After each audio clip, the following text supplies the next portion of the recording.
Nous allons ouvrir la séance du Conseil municipal. Bonjour à toutes et à tous. Je vais procéder à l'appel. De France Virginie. Bécu Jean-Nicolas. Vial Marjorie. Carpentier Gilbert. Lamotte Diane. Frey Max. Naudin Viviane. Beltrando Philippe. Mourouzi Coquelin Marie-Christine. Viette Anne-Marie. Oké Marina. Tarini Alain. Van de Wormark. Calderon Brigitte. Dallest Martine. Bomlé Patricia. Diaz Laurent. Présent. Bravo. Bosselu Cyril. Chabot Pierre-Yves. Coquilla Ludovic. Delot Virginie. Zoyo Gabriel. Absent, procuration, M. Ensargues. Fournier Marie-Thérèse. Présent. Madame de Manico a donné procuration à M. Orjas. Pignol Claude. Donner procuration à Jocelyne. C'est pas marqué sur le... Je ne l'ai pas avec moi, la procure.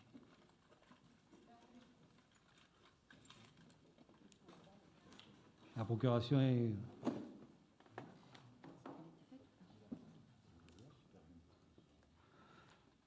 Ansargues Patrice.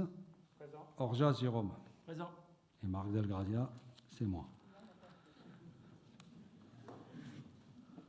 J'ai la buée, je baisse un peu. Le quorum étant atteint, je désigne une secrétaire de séance en la personne de Marina Oquet. Le procès-verbal de la dernière séance du Conseil municipal du 22 juillet 2020 était joint à votre convocation. Je soumets l'Assemblée. Y a-t-il des observations?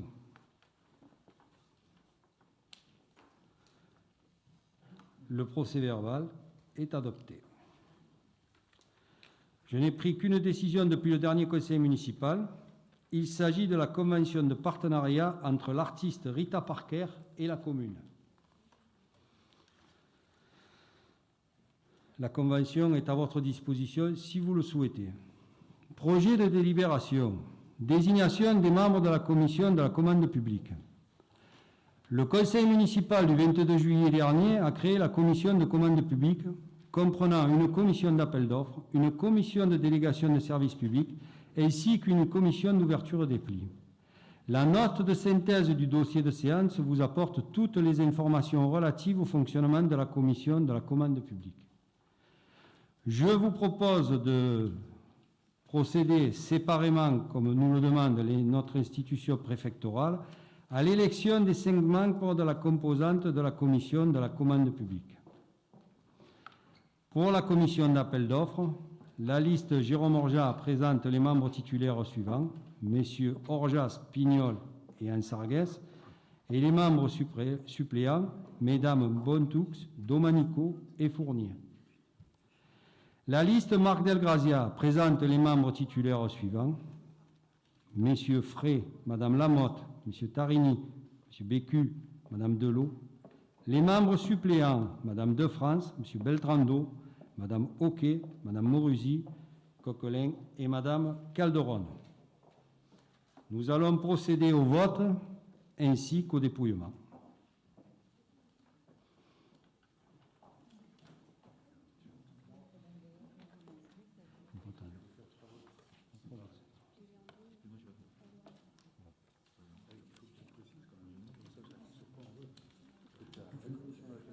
Là, c'est la commission d'appel d'offres que nous allons élire. Donc, vous votez qu'un seul bulletin.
Nous acceptons que le pouvoir de M. Pignol soit donné à M. Orjas Non, Madame Bontou. ou Mme Bontoux. Madame Bontou. Merci, Monsieur le maire.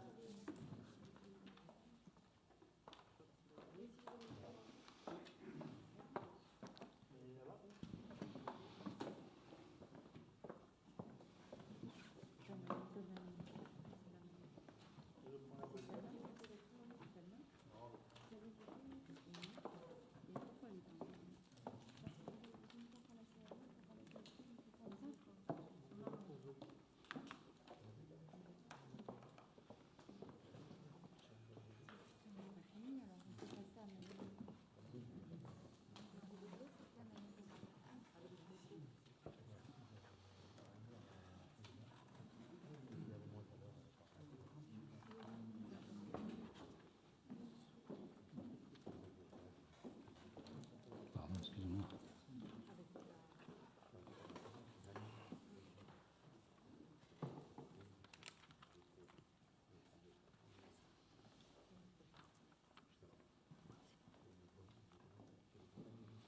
Liste Marc Delgrazia.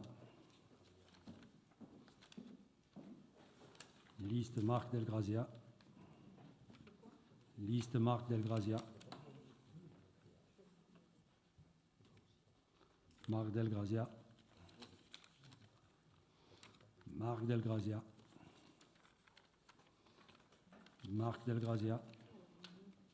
Marc Delgrazia. Marc Delgrazia.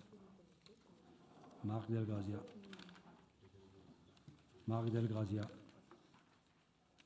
Marc Delgrazia. Marc Delgrazia. Marc Delgrazia. Marc Delgrazia. Marc Delgrazia. Marc Delgrazia. Marc Delgrazia. Marc Delgrazia. On va faire 3 fois ça. Monsieur Orjas. Monsieur Orjas. Monsieur Orjas.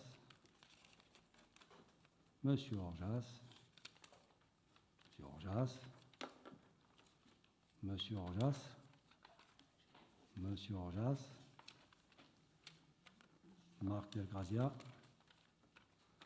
Marc Delgrazia. Marc Delgrazia. Et Marc Delgrazia.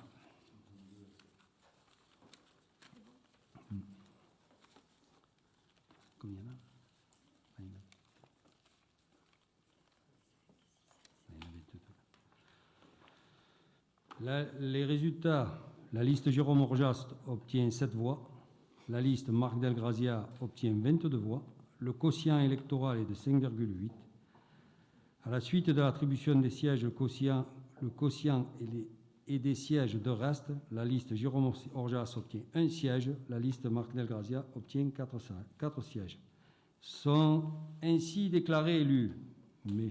Frey, Mme Lamotte, M. Tarini, M. Bécu, M. Orjas en qualité de membres titulaires, Mme de France, M. Beltrando, Mme Oquet, Mme Moruzzi-Coquelin, Mme Bontoux en tant que membres suppléants. Y a-t-il des observations sur ce vote? Aucune, tout va bien. Commission de délégation de services publics.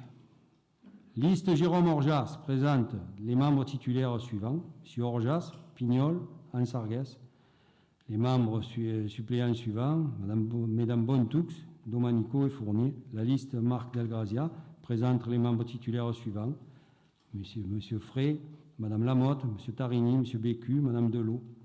Les membres suppléants sont Mme de France, M. Beltrando, Mme Oquet, Mme Moruzzi-Coquelin et Mme Calderon. Procédons au vote ainsi qu'au dépouillement.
parti pour un tour.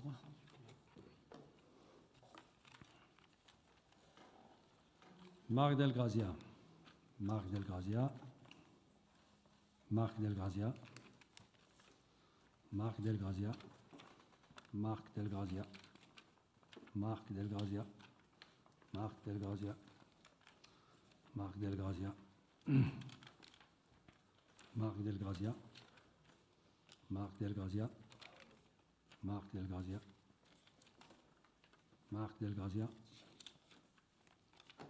Marc Delgrazia. Marc Delgrazia. Marc Delgrazia. Marc Delgrazia. Marc Delgrazia. Marc Delgrazia. Jérôme Orjas. Jérôme Orjas.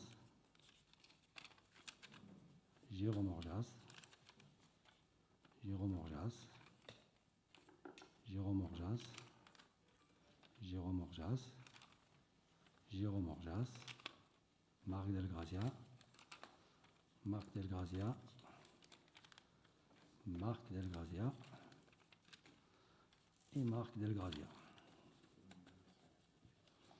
Donc le résultat est identique à tout à l'heure. 7 voix pour la liste Orjas, 22 pour Marc Delgrazia. Le quotient électoral est de 5,8. À la suite de l'attribution des sièges, le quotient et des sièges de reste, la liste Jérôme Orjas obtient 1 siège, la liste Marc Delgrazia obtient 4 sièges. Sont déclarés élus M. Frey, Mme Lamotte, M. Tarini, M. Bécu et M. Orjas en tant que membres titulaires. Madame De France, Beltrando, Madame Oquet, Madame Morisi-Cocolin, Madame Bontoux en qualité de membres suppléants. Commission d'ouverture des plis.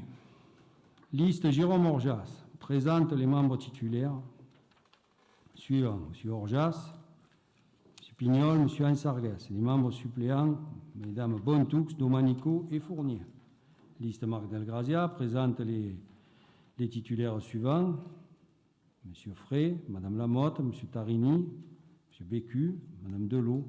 Les membres suppléants sont Mme De France, M. Beltrando, Mme Oquet, Mme Morisi-Coculin et Mme Calderon. Procédons au vote ainsi qu'au dépouillement.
Jérôme Orjas,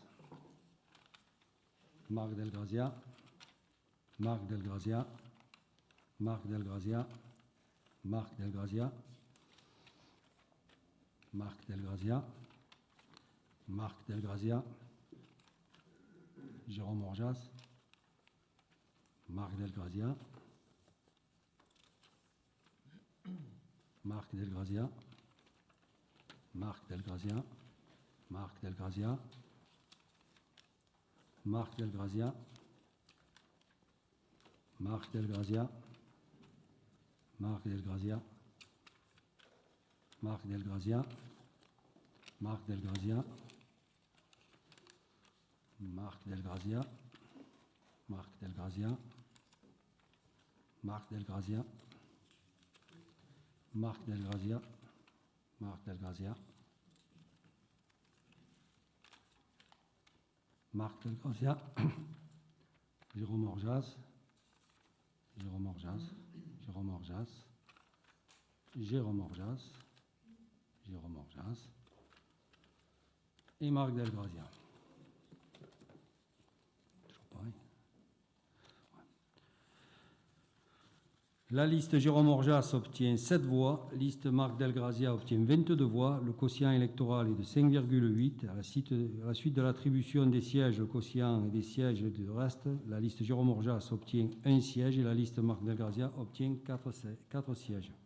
Sont ainsi déclarés élus M. Frey, Mme Lamotte, M. Tarini, M. Bécu, M. Orjas en qualité de membre titulaire, Mme De France, M. Beltrando, Mme Oquet, Mme Morusi, Coquelin, Mme Bontoux en qualité de membre suppléant.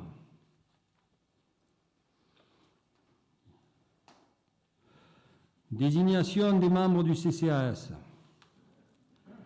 Le CCAS est un établissement public administratif administré par un conseil d'administration présidé par le maire.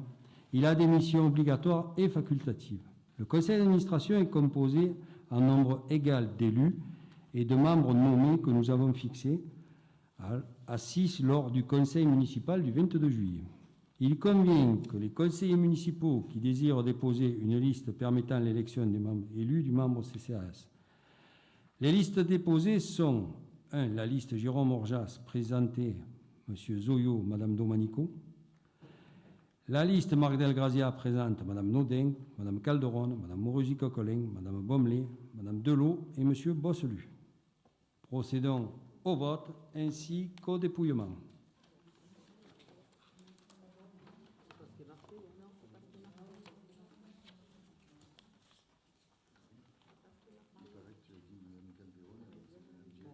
Ah. Oui, effectivement, c'est Mme Viette, pardon.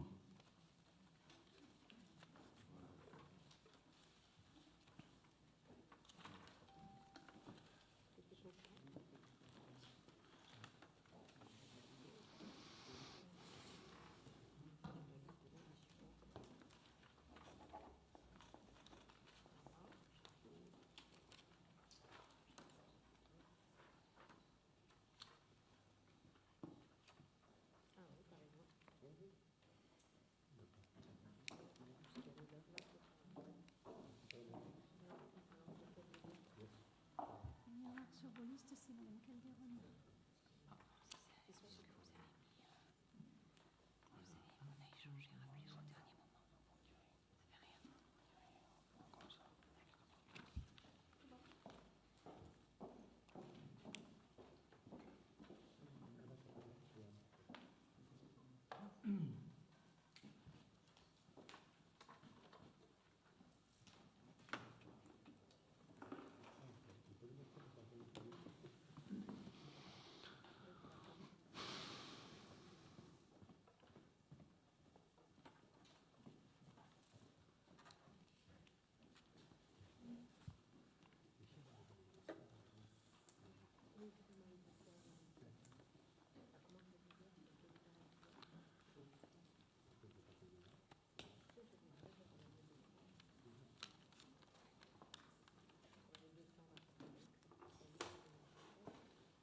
Jérôme Orjas, Jérôme Orjas, Jérôme Orjas, Marc Delgrazia, Marc Delgrazia, Marc Delgrazia, Marc Delgrazia, Marc Delgrazia, Marc Delgrazia, Marc Delgrazia, Marc Delgrazia, Marc Delgrazia, Marc Delgrazia, Marc Delgrazia, Marc Delgrazia, Marc Delgrazia,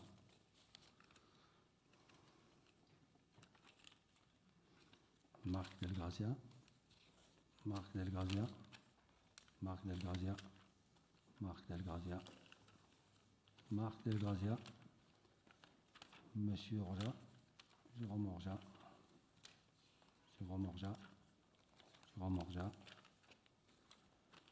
Marc Delgrazia, Marc Delgrazia, Marc Delgrazia et Marc Delgrazia.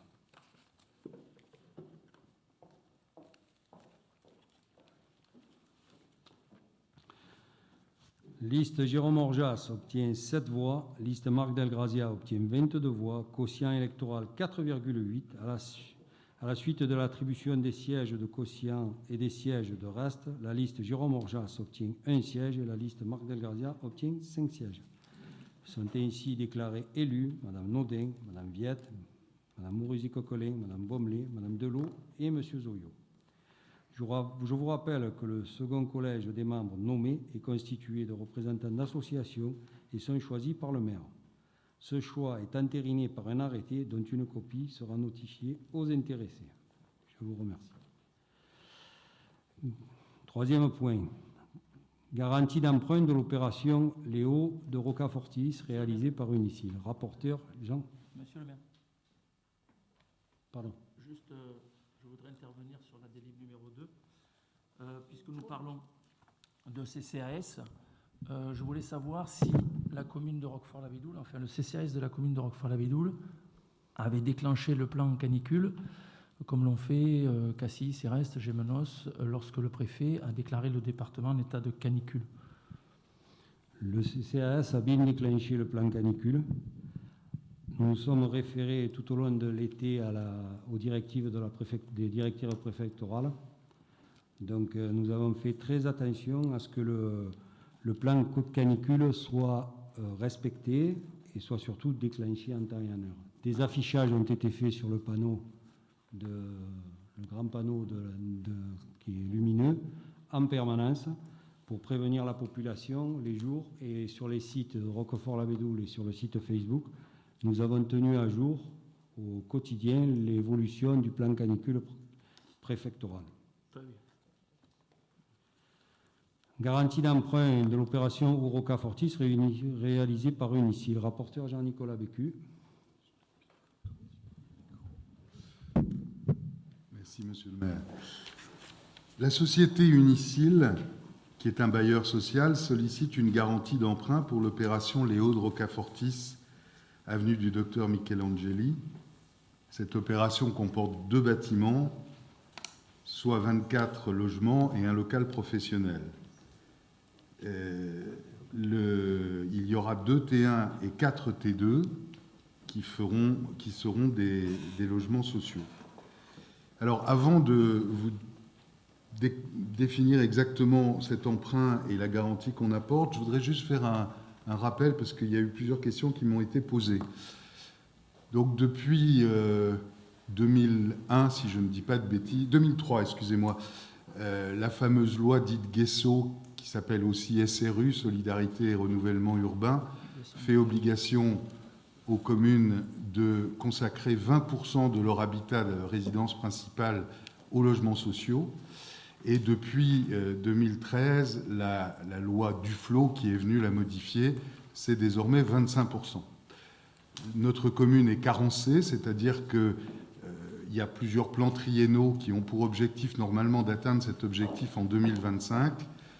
Et au fur et à mesure de l'évolution et du delta qui existe entre ce que la commune a réalisé et ce qu'elle est tenue de réaliser, le représentant de l'État peut constater une carence, c'est-à-dire un manque, et il peut, à partir du moment où la commune est constatée comme carencée, il peut imposer une pénalité supplémentaire, puisque de toute façon déjà la loi prévoit que quand il manque des logements, la commune doit payer pour chaque logement une pénalité. Donc c'est cette surpénalité qui est enclenchée par la carence, et le représentant de l'État a beaucoup de pouvoir pour déterminer quelle va être la pénalité supplémentaire qui sera imposée à la ville. Et c'est une des raisons pour lesquelles monsieur le maire, hier, avec certains membres du conseil municipal et une représentante du CCAS, est allé défendre le bilan de l'exercice triennal qui se terminait en 2019. Précisément, dans les 2 derniers exercices triennaux, la commune est passée de 210 logements construits à 231. Et les représentants de l'État nous ont clairement fait comprendre qu'il fallait qu'on manifeste une meilleure volonté. Évidemment, au fur et à mesure qu'on s'approche de 2025, les retards deviennent de plus en plus contraignants pour les communes. Pourquoi est-ce que Unicil ou n'importe quel bailleur social demande une garantie d'emprunt? D'abord, ça lui coûte moins cher quand c'est une collectivité territoriale qui garantit que si jamais il devait aller demander à une autre banque, ce qu'il pourrait faire, de garantir. Parce que l'autre banque, comme vous, quand vous empruntez, demanderait un paiement pour cet effort. La deuxième raison, c'est que la commune a intérêt à ce que les programmes de logements sociaux voient le jour, puisqu'il y a des pénalités et puisque de toute façon la date de 2025 se rapproche. La troisième raison, c'est que en échange de cette garantie d'emprunt, le bailleur social consent à la commune un contingent qu'elle va pouvoir attribuer, bien entendu en respectant les règles, mais qu'elle va pouvoir attribuer elle-même. Et il est évident que notre municipalité souhaite que ce soit d'abord les habitants de Roquefort-la-Bédoule qui ont un besoin qui soit servi plutôt que des gens certainement très valables mais qui viennent d'ailleurs. Aujourd'hui, donc, le Unicil nous demande de garantir une opération dont le coût total est de 607 000 € à peu près. Le montant du prêt, lui, est de 437 698 € qui sont décomposés en 4 lignes différentes. Et on nous demande de garantir la moitié de cet emprunt, l'autre moitié étant garantie par la métropole. Il faut savoir que garantir un emprunt, ça ne coûte de l'argent que si jamais le bailleur social faisait défaut, et de la même manière que quand vous portez caution pour un de vos enfants, au moment même où celui qui doit payer fait défaut, la banque a la possibilité de demander à n'importe lequel des deux garants d'apporter jusqu'à concurrence du montant qu'il a garanti. Alors les 4 tranches, vous les avez sur votre descriptif, mais ce sont grosso modo une tranche de 98 000 €, une tranche de 195 693 €, une troisième tranche de 54 000 € et une quatrième tranche de 90 000 €. Aucune de ces lignes ne peut être dépassée et il n'y a pas de fongibilité. C'est-à-dire qu'on ne peut pas nous réclamer au titre d'une des lignes plus que cette ligne-là. Le montant ne peut pas être dépassé, c'est-à-dire que nous ne garantissons que 50%. Alors, juste une petite précision complémentaire. Pour le moment, la ville a engagé, depuis l'origine, 18 585 174 € de garantie. Chaque année, ce montant diminue du montant qui est remboursé par le bailleur social, aussi bien en capital qu'en intérêt. Il ne reste plus que 16 183 839 € et la ville verse chaque année 412 000 à peu près euros. Les intérêts annuels sont de 412 000 € par rapport à l'ensemble de ces engagements et l'engagement en capital est de 399 000 € par annuité. Il y a une règle qui interdit que la part des garanties accordées par la ville excède 50% des recettes réelles de fonctionnement. Avant cette opération, la ville était à 16,37%, donc largement en deçà des 50%, et donc il n'y a pas de problème à ce niveau-là. Le montant du prêt étant de 437 698, notre garantie est de 218 849. Pour ceux que ça intéresse, ça fait à peu près 1,35% de plus que les engagements que la ville a déjà consentis. Le contrat de prêt a été signé électroniquement par le directeur administratif et financier de l'Unicil et par le représentant de la Caisse des dépôts et consignations. Et toutes les précisions techniques sont stipulées dans le contrat de prêt qui vous a été mis en copie aux pages 12, 13, 14 et 15. Les conditions de la garantie sont précisées à l'article 16, page 24. Les garants s'engagent pendant toute la durée du prêt si l'emprunteur, pour quelque motif que ce soit, ne s'acquittait pas de toutes les sommes contractuellement dues ou devenues exigibles, en effectuer le paiement en ces lieux et places sur simple demande, sans pouvoir exiger que celui-ci discute au préalable les biens de l'emprunteur défaillant. Les engagements de ces derniers sont réputés conjoints, de telle sorte que la garantie de chaque garant est due pour la totalité du prêt à hauteur de sa quote-part, de 50%, comme je vous le disais tout à l'heure. On pourra dans le futur réfléchir à l'éventualité, puisque on est quand même dans un contrat que la commune demande en échange de cette garantie, que si jamais elle devait s'exercer un jour, elle puisse avoir, par exemple, un droit de regard sur les bâtiments qui auraient été construits. Ça fait partie des choses tout à fait possibles. On vous demande aujourd'hui, donc, dans le projet de délibération, d'accorder notre garantie à hauteur de 50% pour le remboursement de ce prêt d'un montant total de 437 698 €, selon les caractéristiques définies dans le contrat de prêt. Une dernière chose qui vous est précisée, ce programme n'est pas lancé pour le moment. Il y a un permis de construire qui a été déposé. Le permis de construire pose un petit problème parce que pour accéder à l'endroit où se trouvent les ascenseurs, il y a un cheminement qui est assez long et qui a nécessité une demande de prêt de permis de construire modificatif qui pour le moment n'a pas été déposé et n'a donc pas été accepté. Or, les propositions de la Caisse des dépôts expirent pour partie en octobre et pour partie en novembre de cette année. Il faudra donc que d'abord le bailleur social se dépêche de présenter son permis de construire modificatif et qu'il n'y ait pas de problème avec celui-ci. Et d'autre part, parce que normalement on devrait faire les choses dans l'autre sens, c'est pas parce que la ville accepte le principe d'accorder sa garantie que ça veut dire qu'elle accepte d'office de valider le permis de construire modificatif qui sera déclaré. Et donc la délibération vous est proposée sous réserve de l'octroi du permis de construire.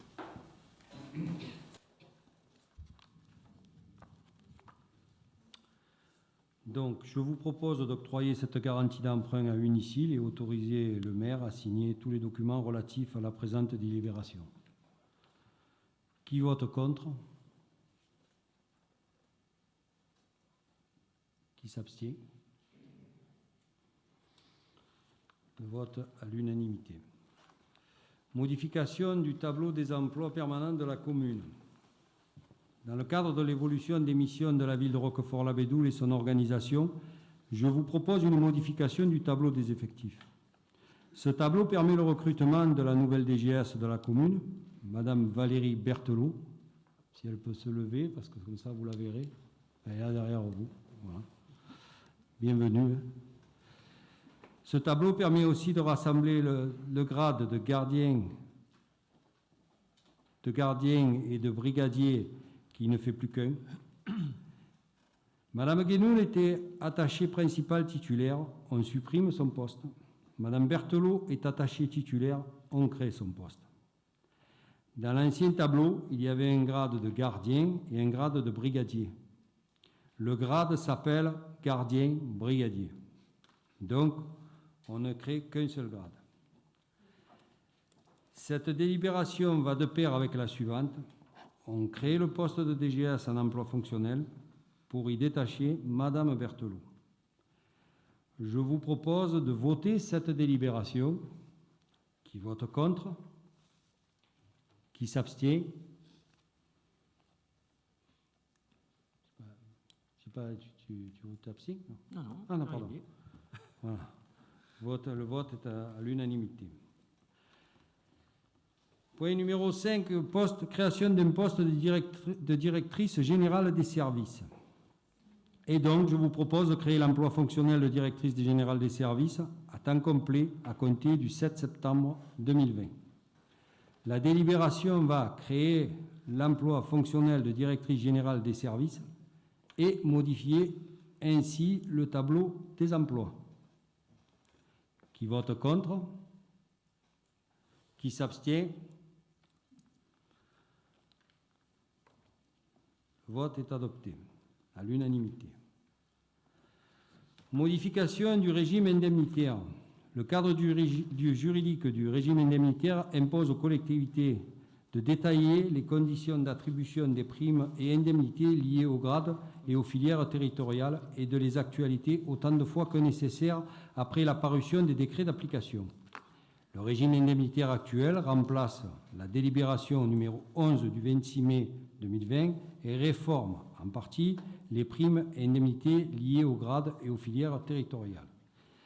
Il est appliqué à l'ensemble des agents publics occupant un emploi dans la commune, qu'ils soient stagiaires, titulaires ou non titulaires, relevant de l'article 136 de la loi du 26 janvier 1984 et appartenant à l'ensemble des filières représentées dans la collectivité. Et il est donc proposé d'adopter l'actualisation du régime indemnitaire. Qui vote contre? Attendez, monsieur, juste une petite question. Est-ce qu'on peut savoir qui est concerné par cette actualisation? C'est Madame la DGS qui va vous expliquer. Tous les agents? C'est l'ensemble, oui, c'était bien ça, mais j'avais un doute. C'est l'ensemble des agents qui sont concernés. D'accord. C'est pas, pas une Ça filière en va, particulier. ça va dans la fusion des listes qui avait été entreprise il y a quelques années déjà. Et donc, pour eux, ça simplifie. Qui vote contre?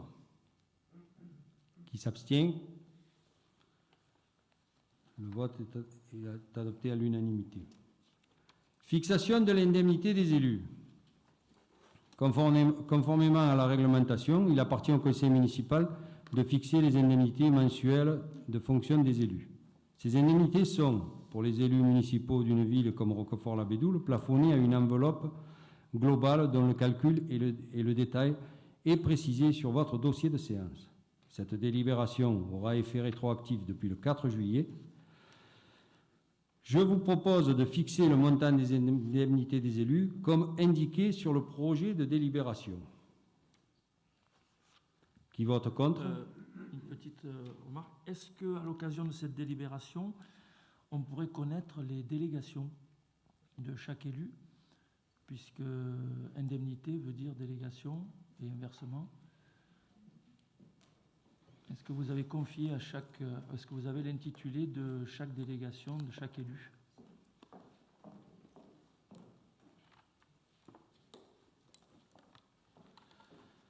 Alors, je vais vous donner les délégations. Marc Delgrazia, ressources humaines, travaux. Virginie de France, premier adjoint, urbanisme, relations institutionnelles, attractivité. Jean-Nicolas Bécu, deuxième adjoint, finances, juridique et affaires générales. Vial Marjorie, écologie, environnement. Carpentier Gilbert, sécurité, prévention des risques, défense. Diane Lamotte, cinquième adjoint, sport jeunesse. Max Frey, sixième adjoint, développement économique, relations avec les entreprises et grands projets. Viviane Naudin, septième adjoint, solidarité, logement social, CCAS. Philippe Beltrando, huitième adjoint, affaires culturelles, commerce et artisanat. Dalès Martine, conseillère municipale, tourisme, viticulture, agriculture. Alain Tarini, conseiller municipal, éducation, culture scolaire, jumelage, projet nouvelle école. Madame Moruzi Coquelin, Marie-Christine, conseillère municipale, relations associations, grands événements. Viette Anne-Marie, conseillère municipale, patrimoine, bâtiments communaux, installations sportives. Marina Oquet, conseillère municipale, restauration scolaire, affaires scolaires, transport scolaire. Marc Vandevoort, conseiller municipal, sécurité, plan de circulation, protection des espaces naturels. Brigitte Calderon, conseillère municipale, logistique événementielle, protocole, emploi. Bomley Patricia, conseillère municipale, relations avec CIQ, démocratie participative. Dias Laurent, conseiller municipal, grand projet, innovation. Pierre-Yves Chabot, conseiller municipal, culture, espace culturel. Cyril Bosselu, conseiller municipal, numérique, site internet. Ludovic Coquillat, relations avec les commerçants, déplacement urbain. Virginie Delot, conseillère municipale, relations petite enfance et relations avec les assistantes maternelles. Merci. Oh, c'est possible d'en avoir une copie? On vous fera passer une copie. Ah ben voilà, d'accord. C'est déjà Écrit en plus gros. Hein. fait. Ok, merci.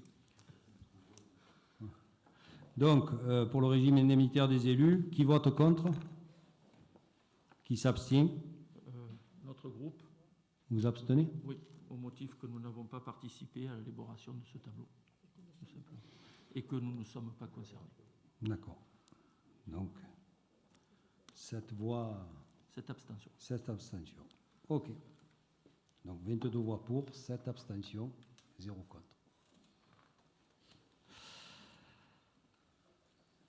Adoption de l'exercice du droit de la formation des élus et d'affectation à la dépense rapporteur. Le Code général des collectivités territoriales prévoit des dispositions relatives à la formation des élus au cours de leur fonction élective.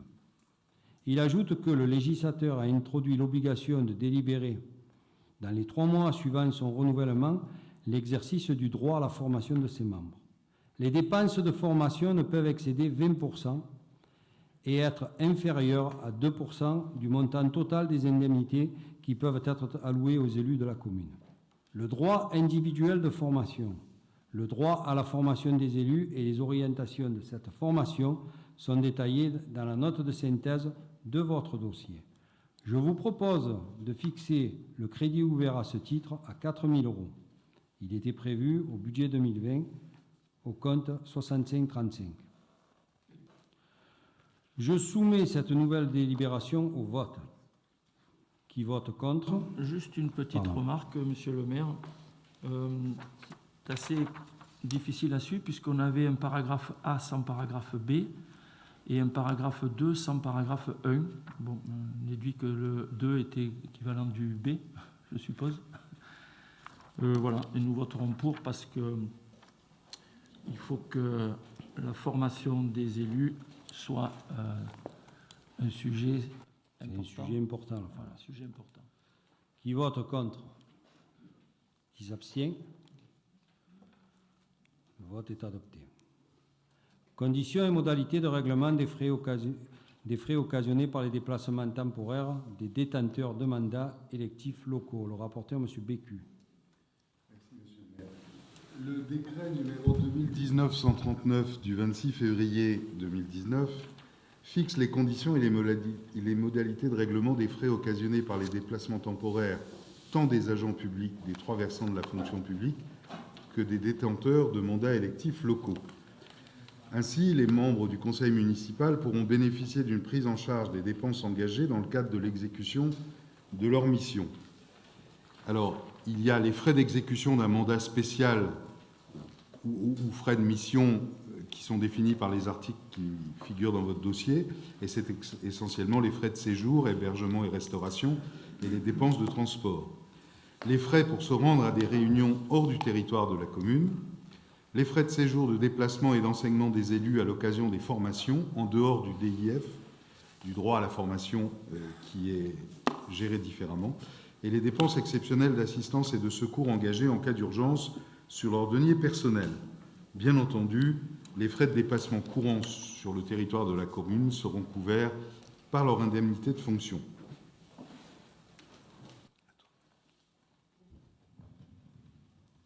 Il est donc proposé d'autoriser le règlement des frais occasionnés par les déplacements temporaires des détenteurs de mandats électifs locaux. Qui vote contre? Qui s'abstient? Le vote est adopté. Création de la commission communale des impôts directs. Une commission communale des impôts directs doit être instituée dans chaque commune.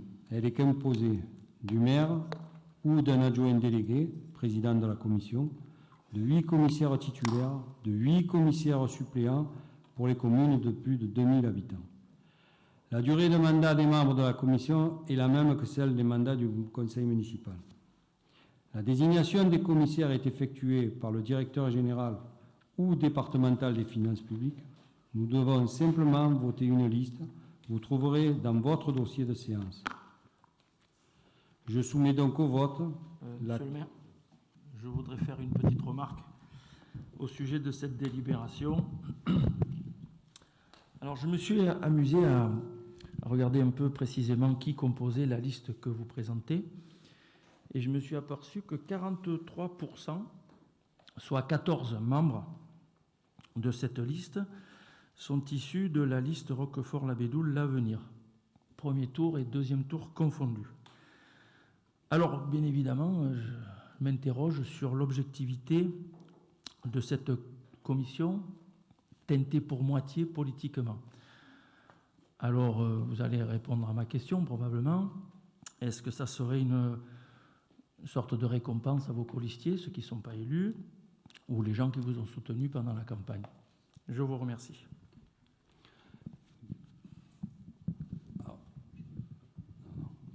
Le choix d'avoir mis des gens proches de la liste Roquefort-la-Benoule l'Avenir, c'est un peu comme la vôtre. Il y avait pas mal de gens sur la précédente qui étaient issus de votre liste, puisque quand on regardait la liste qui était déposée aussi, mais surtout il y a eu un renouvellement quasi total de personnes qui sont... Et j'ai gardé quand même des personnes qui étaient issues de la liste précédente. Donc pour moi, je ne sens pas de manipulation politique ou de remerciement politique à l'égard de ces personnes. Simplement, je pense que les personnes, pour être dans une délégation, quelle qu'il soit, il faut qu'ils se sentent impliqués, qu'ils aient envie de travailler. Voilà, donc le choix a été fait, je l'assume pleinement. Il n'y a pas de manœuvre politicienne derrière tout ça. Il y a simplement une volonté de notre équipe de mettre des gens avec qui on va pouvoir travailler et avancer. Parler de récompense pour nommer des gens qui siègent dans une commission. Récompense toute relative, on est d'accord. À la direction générale des impôts, c'est un peu exagéré, d'autant plus qu'on peut supposer non seulement qu'ils vont y passer du temps, et que même ils vont peut-être dépenser de l'essence pour s'y rendre. Donc j'ai l'impression que plutôt qu'une récompense, ils acceptent de donner d'eux-mêmes. On va dire une valorisation. D'ailleurs, sur le tableau, il y a, je suppose qu'il y a des noms qui sont mal orthographiés. Je suppose que Bernard Caderlo, c'est Camerlo. Oui, c'est... Voilà. Et que Nathalie Bouche, c'est Madame Nathalie Bouchard. C'est ça? C'est une retranscription. Non, mais... Voilà. Et il y a aussi qui ça? Ah oui, Cantarelli. Auguste Cantarelli, c'est Kentarelli. Voilà. Mais ça, vous avez bien lu la liste, c'est... Ah ben oui. Parfait. Vous êtes un bon interprète. Bon, je soumets là donc le vote de l'Assemblée à la création de la Commission communale des impôts directs et la liste des contribuables à transmettre à la Direction générale des finances publiques. Qui vote contre? Donc 7 voix contre. Au motif que nous considérons qu'elle manque d'objectivité, cette liste. Qui s'abstient? De neutralité plutôt, excusez-moi, de neutralité. Qui s'abstient? Bon, la liste est adoptée à 22 voix pour, 7 contre. Création de commissions municipales. Comme vous le savez, j'ai choisi de créer des commissions municipales qui nous permettront de préparer le travail du conseil municipal. Étant président de droit, je les convoquerai dans les 8 jours à venir et lors de cette première réunion, nous élirons un vice-président. Conformément à l'article L. 2121-21, le vote pour la désignation des membres a lieu à bulletin secret, sauf si le Conseil en décide autrement. Aussi, et simplement pour gagner du temps, je vous propose de voter à main levée pour élire les membres de ces commissions à l'unanimité. L'unanimité est impérative. Qui vote pour une élection à main levée?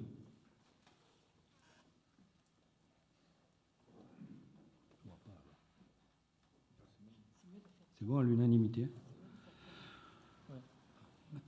Je vous remercie. Je vous propose de créer 5 commissions municipales, dont le nombre de membres sera en fonction des thématiques et passer au vote. Commission cadre de vie, sécurité, proximité, commerce, attractivité, économie et tourisme, 8 membres. 2 listes sont déposées. Liste Jérôme Orjas, Madame Fournier, Monsieur Pignol. Liste Marc Delgrazia, Madame De France, Monsieur Carpentier, Monsieur Frey, Monsieur Beltrando, Madame Bomblé, Madame Dallest, Monsieur Coquillat et Monsieur Tarini. Nous procédons donc au vote de la liste Jérôme Orjas. Qui vote pour Jérôme Orjas? 7. Liste Marc Delgrazia. 22. Procédons à la liste Jérôme Orjas obtient 7 voix, la liste Marc Delgrazia obtient 22 voix, le quotient électoral est de 3,625. À la suite de l'attribution des sièges de quotient et des sièges de reste, la liste Jérôme Orjas obtient 2 sièges et la liste Marc Delgrazia obtient 6 sièges. Sont élus Madame De France, Monsieur Carpentier, Monsieur Frey, Monsieur Beltrando, Madame Bomblé, Madame Dallest, Madame Fournier et Monsieur Pignol. Commission environnement, santé, solidarité, cohésion sociale. 6 membres. 2 listes déposées. Liste Jérôme Orjas, Madame Fournier. Liste Marc Delgrazia, Madame Vial, Madame Naudet, Madame Dallest, Madame Vandevoire, Madame Viette et Monsieur Frey. Monsieur Vandevoire, pardon. Attends, il n'a pas le physique. Liste. Nous procédons au vote. Qui vote pour la liste Jérôme Orjas? Pour la liste Marc Delgrazia? Quotient 4,8. La liste 22 voix pour Marc Delgrazia, 7 voix pour Jérôme Orjas. À la suite de l'attribution des sièges de quotient et de sièges de reste, la liste Jérôme Orjas obtient 1 siège et la liste Marc Delgrazia obtient 5 sièges. Sont déclarés élus Madame Vial, Madame Naudet, Madame Dallès, Monsieur Vandevoire, Madame Viette et Monsieur Fournier. Madame Fournier. Madame Fournier, excusez-moi, j'ai du problème avec les... Fournier, il est par là. Je suis usé. 3e commission, finances, ressources humaines, administration générale, communication. 6 membres. Liste déposée par Jérôme Orjas, Madame Bontou. Liste déposée par Monsieur Delgrazia, moi. Monsieur Bécu, Monsieur Diaz, Madame De France, Monsieur Tarini, Monsieur Bosselu et Monsieur Chabot. Liste. Qui vote pour la liste Jérôme Orjas? Qui vote pour la liste Marc Delgrazia? 7 voix pour la liste de Monsieur Orjas et 22 pour la liste Marc Delgrazia. Quotient électoral 4,8. À la suite de l'attribution des sièges de quotient et des sièges de reste, la liste Jérôme Orjas obtient 1 siège, la liste Marc Delgrazia obtient 5 sièges. Les élus sont M. Bécu, M. Diaz, Mme De France, M. Tarini, M. Bosselu et Mme Bontoux. 4e commission.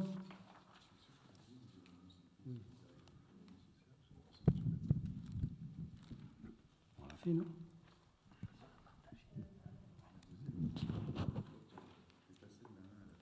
Ah, alors j'ai sauté une commission, excusez-moi. On va faire du rétropé. On a voté. 4e commission, culture, jeunesse, sport, vie associative, événements, 8 membres. Liste Jérôme Orjas, Madame Domanico, Monsieur Ansargues.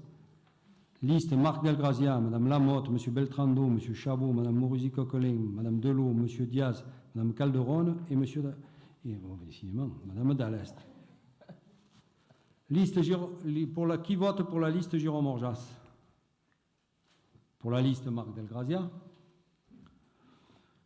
Monsieur Orjas 7 voix, Marc Delgrazia 22 voix, quotient électoral 3,625. À la suite de l'attribution des sièges de quotient et des sièges de reste, la liste Jérôme Orjas obtient 2 sièges, la liste Marc Delgrazia obtient 6 sièges. Madame Lamotte, Monsieur Beltrando, Monsieur Chabot, Madame Mourouzi-Coquelin, Madame Delot, Monsieur Diaz, Madame Domanico et Monsieur Ansargues. Une commission très spéciale. Le 5e, c'est éducation, nouvelle école, restauration scolaire, 8 membres. 2 listes ont été déposées. Liste Jérôme Orjas, Madame Bontoux, Monsieur Orjas. Liste Marc Delgrazia, Monsieur Tarini, Madame Oquet, Monsieur Frey, Monsieur Bécu, Monsieur Carpentier, Madame De France, Madame Vial, Madame Naudet. Qui vote pour la liste Jérôme Orjas? Pour la liste Marc Delgrazia. Quotient électoral 3,625. À la suite de l'attribution des sièges de quotient et des sièges de reste, la liste Jérôme Orjas obtient 2 sièges. La liste Marc Delgrazia obtient 6 sièges. Sont ainsi déclarés élus M. Tarini, Mme Oquet, M. Frey, M. Bécu, M. Carpentier, Mme De France, Mme Bontoux et M. Orjas. 8 sièges. Pas 6. Et nous, C'est bien 8 sièges. 8 sièges. ouais, c'est ça. Là, il y a marqué 6 c'est pour ça. 8, sur la 8, feuille. 8, 8, 8. Voilà, les commissions sont toutes constituées et elles se réuniront toutes sous 6 jours, sur 8 jours. S'il vous plaît, Monsieur le maire, Ah, j'ai une petite question.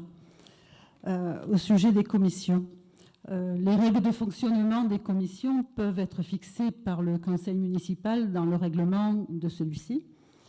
Monsieur le maire, pouvez-vous autoriser un remplaçant lorsque le conseiller délégué est absent? Ce n'est pas prévu, parce qu'il n'est pas prévu de suppléant dans ces commissions, mais je pense que ça serait peut-être salutaire de pouvoir se remplacer si impossibilité. À savoir que aucune disposition législative ni réglementaire n'est prévue.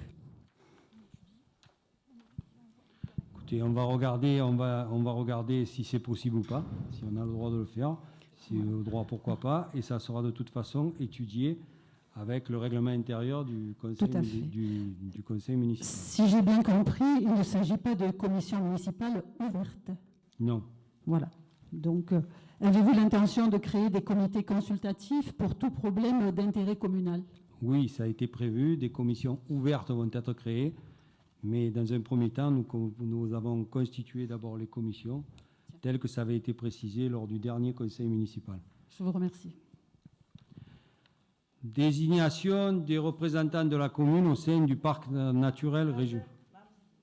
Je profitais des commissions et j'avais une question à poser à vous-même et Madame Lamotte. Où en est-on de l'autorisation de la ronde des vignes? Je sais qu'une réponse doit être donnée le 14, mais si on a quelque chose aujourd'hui, c'est bien aussi. Madame Lamotte, vous avez la réponse ou je la prends? Vas-y, réponds. Alors, pour moi, effectivement, je sais Patrice, on attendait de voir un petit peu l'évolution de la situation. Clairement, ça ne va pas dans le sens, malheureusement, de la ronde des vignes. Tout ce qu'il y a autour en ce moment est annulé au fur et à mesure, même les triathlons qui passaient juste dans nos collines. Donc, on va se laisser jusqu'au 14 septembre, comme on l'a convenu avec Envol. Mais clairement, ça ne va pas dans le sens. Le Covid ne va pas dans ce sens. On est d'accord sur ce point. Voilà. Je crois qu'on faut se diriger. Alors après, on s'est mis une date, on s'y tient. On s'y tient Mais au clairement, 14, mais s'il bon, fallait une réponse ce soir, on ne va pas dans le bon sens pour maintenir on la est d'accord sur ce prestation. point. Voilà. Parfait. Merci. De toute façon, les règles sanitaires ne vont pas s'améliorer. Tout le monde en est conscient, tout le monde le voit. Les chiffres nous sont assez rappelés chaque jour. Désignation des représentants de la commune au sein du parc naturel régional de la Sainte-Baume. La convention de partenariat entre deux entités a été signée en 2019 et reste valable jusqu'en 2024. Selon l'article 5 de cette convention, le président du PNR invite le maire de la commune associé aux réunions du comité syndical du syndicat mixte du parc. Le maire ou son suppléant y dispose d'une voix consultative conformément à l'article 8 des statuts du parc national régional. Il convient donc de désigner les représentants de notre commune au sein des instances du parc. J'avais souhaité dans un premier temps, comme il était prévu dans votre dossier de séance, en être le membre titulaire. Mais ma charge de travail ne me le permettra pas. Aussi, je vous propose la candidature en qualité de membre titulaire du comité syndical de Martine d'Alest et en qualité de membre titulaire, celle de Marjorie Vial en qualité de membre suppléant. Je soumets cette délibération au vote de l'Assemblée. Qui vote contre? Monsieur le maire, nous nous abstiendrons parce que nous considérons qu'il aurait été plus judicieux que ce soit l'inverse, que Madame Marjorie Vial assure la titulaire. C'est bien ça? Vous êtes suppléante, c'est ça? D'accord. Nous pensons que l'inverse aurait été plus judicieux. Donc nous nous abstiendrons sur ce vote. Donc, qui vote contre? Qui s'abstient? C'est adopté 22 pour, 7 abstentions. Convention avec le stade nautique Cap-Provence. Rapporteur, Madame Lamotte. J'en ai vraiment besoin ou pas? Oui, oui, prenez-le. Il est loin. Tombe pas, hein. Prenez le pied. Vas-y, tire. Tirez le pied. Ouais, mais le pied, il n'est pas fixé. Voilà. Je sais me servir d'un micro. Alors, comme chaque année dans le cadre scolaire, la commune est amenée à signer une convention tripartite pour l'accueil des élèves des écoles, à la piscine Cap Provence de Cassis, dont le nouveau délégataire est Vert Marine et sous l'égide de la métropole Aix-Marseille. Cette action participe à l'apprentissage de la nage et à la prévention des accidents dans les piscines et en mer. Durant l'année scolaire 2020-2021, ce sont 10 classes, dont 2 de maternelle, grande section, pour préciser évidemment, qui bénéficieront de cette action. Chacune des classes bénéficiera de 8 séances, sauf les CM2 qui n'auront que 6 sur décision de l'équipe enseignante. Ce sont au total 82 séances qui seront effectuées, le prix de la séance étant à 69 € TTC, soit un total de dépenses pour la commune de 5 658 €. Il vous est donc demandé d'approuver la convention figurant en annexe du dossier de séance, d'autoriser Monsieur le maire ou son représentant à signer toutes les pièces utiles à ce partenariat. Je voudrais intervenir, s'il vous plaît. Allez-y. Monsieur le maire, vous nous demandez d'approuver une convention comportant beaucoup d'erreurs, avec un planning qui ne correspond pas. Dans la délibération, vous écrivez 10 classes d'activité natation avec 8 séances par classe, sauf les CM2 qui n'en feront que 6. Donc, logiquement, on devrait avoir moins de 80 séances et on en a 82. Nous ne devrions pas dépasser les 80, on n'arrive pas aux 82. À mon avis, il n'y a pas 10 classes, mais il y en a 11. À mon avis, il y a 3 CM2 qui font 6 séances, ce qui ferait 64 et 18, donc 82. Sur le planning, il est noté 11 séances pour 8 classes, ce qui ferait 88 séances. Je sais, c'est confus, je suis confuse, mais je suis juste le reflet de la délibération. Je ne sais pas quand les CM2 iront, c'est pas marqué sur le planning. C'est en deuxième trimestre. Mais c'est pas marqué. Donc on nous joint un planning, mais il n'est pas annoté. Le détail du planning. Voilà. Il y a deuxième section comme les grandes sections de maternelle. Voilà, mais enfin, il faut le deviner.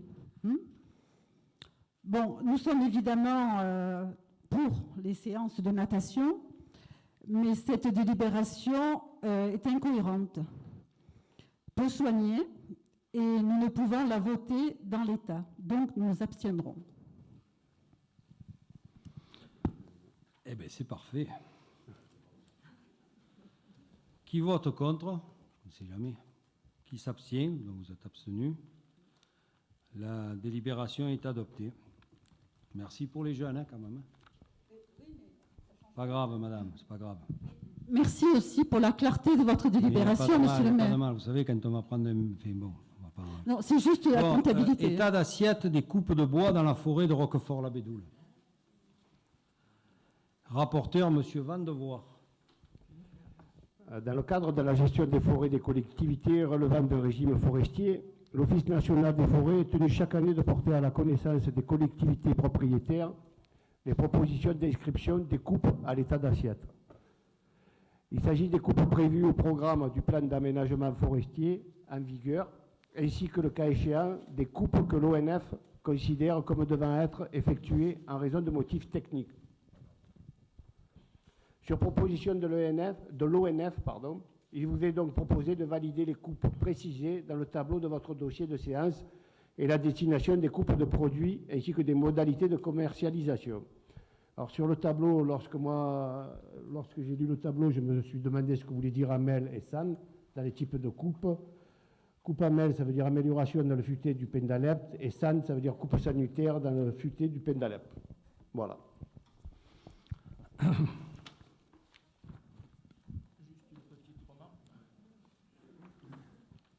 Une petite remarque. On a connu plusieurs chantiers de dépressage, d'entretien de la forêt, d'amélioration, etc. Je crois que je ne saurais que trop vous inviter à ce que le chantier soit traiter de manière à ce qu'on ne laisse pas les rémanents au milieu, parce que d'abord ça inquiète beaucoup les gens, ça crée une masse combustible et donc ça crée un risque. Donc effectivement, l'effort qui va être porté préférentiellement près des habitations, hein, Gilbert, je parle sous ton contrôle, et c'est de maintenir la pression auprès des entreprises pour que les rémanents soient évacués, parce que c'est toujours un problème. C'est prévu. Très bien. Mais des fois, les entreprises ne sont pas très scrupuleuses sur ce point, donc à surveiller.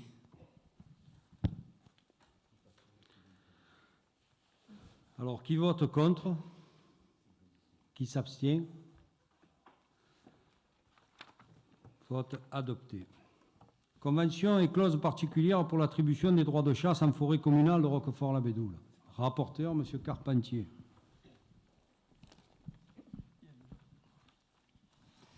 Alors la commune, en sa qualité de propriétaire forestier, est détentrice du droit de chasse.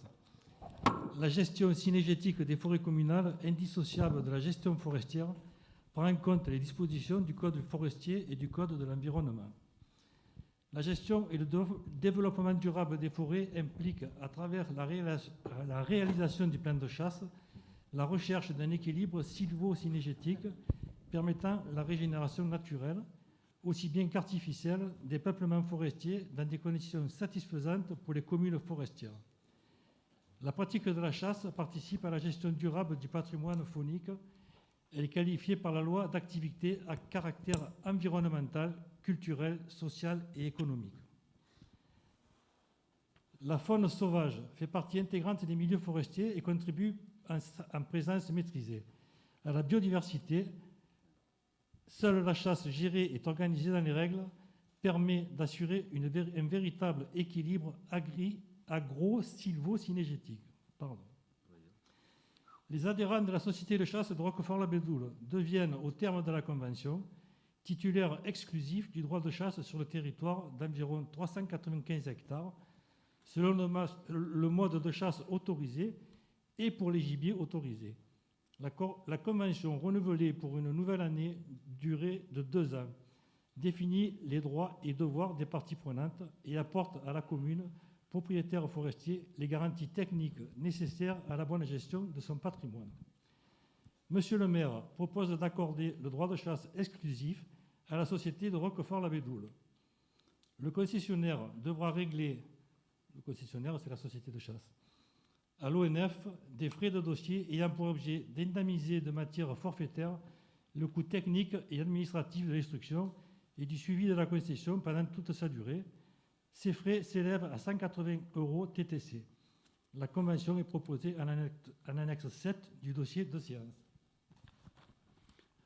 Monsieur Carpentier, puisqu'on est sur la société de chasse, nous avions envisagé l'année dernière de faire don d'un 4x4 du CCFF à la société de chasse. Est-ce que vous êtes sur la même ligne ou pas? Alors, pas du tout. Parce que le CCF, on va le garder, l'engin. Il sera plus utile au CCFF. La société de chasse a prévu d'en acheter un. Donc, j'ai vu avec Bernard Cailleul. Et de toute façon, on n'avait pas le droit, parce que ça fait partie des domaines, on n'a pas le droit de le céder symboliquement. Donc, on le garde en tant que 4e engin. Pardon? Vous auriez eu le droit de le vendre ou pas? Oui, mais en passant par les domaines, il fallait faire un appel, et c'est pas sûr que ce soit la commune qui l'aurait récupéré. De toute façon, vu le domaine forestier que nous avons, un 4e véhicule est plus utile que pour la prévention et la lutte contre les débuts d'incendie, je précise. Il vous est donc proposé le projet de délibération qui autorisera Monsieur le maire à signer la convention tripartite d'attribution des droits de chasse en forêt communale de Roquefort-la-Bédoule. Qui vote contre? Qui s'abstient? Le vote est adopté. Délégation de service public, rapport annuel du contrat d'affermage de la restauration collective, rapporteur Monsieur Tarini. Oui, Monsieur le maire, merci. Je vais résumer ce rapport qui est quand même assez conséquent et essayer d'en dire le principal. D'abord, rappeler que ce contrat avait été signé en 2009 et qu'il a été renouvelé en 2017 et qu'il prendra fin en 2024.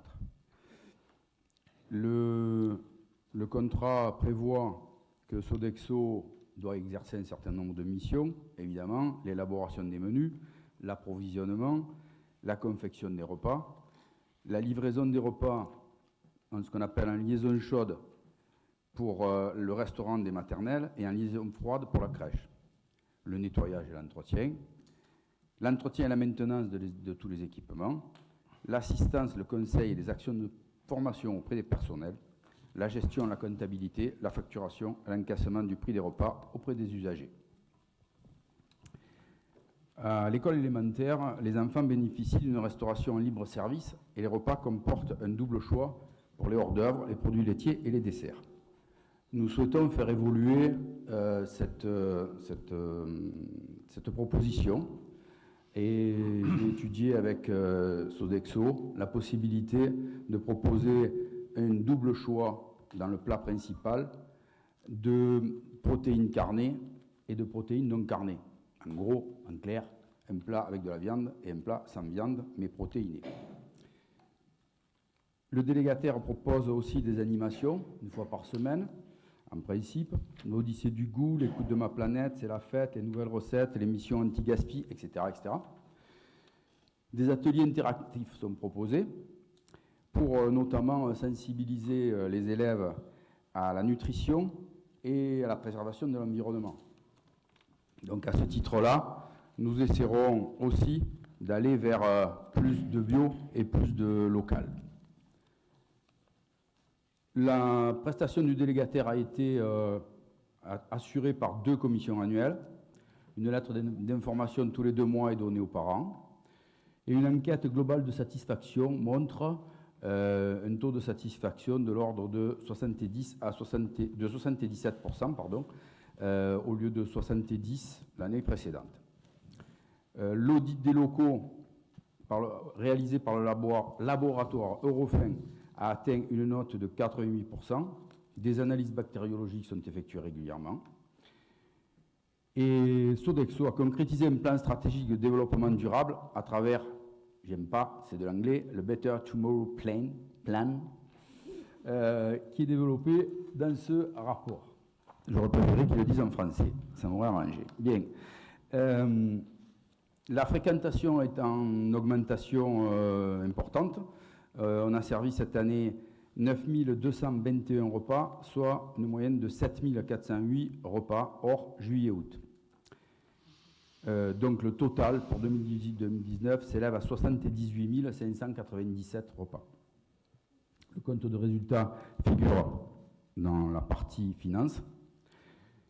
Rajouter presque enfin, et j'en aurai presque terminé, que pour cette période, les impayés des familles représentent une dette de 6 647 €. J'ai été très surpris à mon arrivée de trouver sur mon bureau une liste d'impayés qui était quasiment du double, de plus de 11 000 €. Nous avons fait ce qu'il fallait. Nous avons fait ce qu'il fallait, c'est-à-dire contacter les familles avec Marina, avec Viviane Naudin, avec l'aide précieuse de Madame Rabert et avec l'aide non moins précieuse des agents de Monique Anzalone et de Cyril Simonet pour à la fois apporter un soutien aux familles qui auraient pu être en difficulté et en même temps aussi essayer de récupérer un peu d'argent. À ce jour, en une semaine, j'ai récupéré 3 500 €. Pour quelqu'un qui est catalogué de mauvais gestionnaire, c'est pas trop mal. Je me permets de le signaler. Bien, il est à noter que la salle à manger devient petite et que donc, dans le cadre du réaménagement de l'école, de la construction d'une autre école, la problématique de la cantine va être extrêmement présente. Et j'en profite, Madame Bontoux, pour vous dire qu'une commission extra-municipale sera créée spécifiquement sur ce sujet, sur la construction de l'école, et nous donnerons la parole à tous ceux qui voudront bien l'apprendre, et particulièrement, bien sûr, les enseignants, les parents d'élèves et les utilisateurs, les agents, mais aussi tous les citoyens qui voudront bien donner leur avis sur les choix qui vont se présenter à nous pour la construction de cette école. Monsieur le maire. Merci Alain. Sur cette intervention, nous allons procéder au vote. Vous voulez prendre la parole? S'il vous plaît. Alors, Monsieur Tarini, j'ai bien entendu que vous avez récupéré 3 000 €, mais c'est notre façon de procéder. On a toujours fait comme ça, malgré que ce soit Sodexo qui doit se charger des encaissements. Donc, on travaillait toujours en collaboration avec Sodexo et nos agents, évidemment, et on était toujours très à l'écoute des citoyens et des personnes dans le besoin. Donc, on est dans la continuité, je vous en félicite. Oh, merci beaucoup. Voilà. Alors là, il va faire orage. Voilà. Il faut préciser une chose, c'est que dans le contrat de Sodexo, ils ont la responsabilité de récupérer ces sommes, de récupérer cet argent.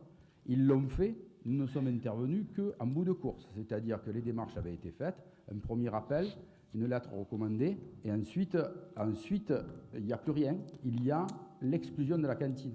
Donc nous, non, il y a un deuxième commandement et l'huissier. Madame Bontoux, s'il vous plaît.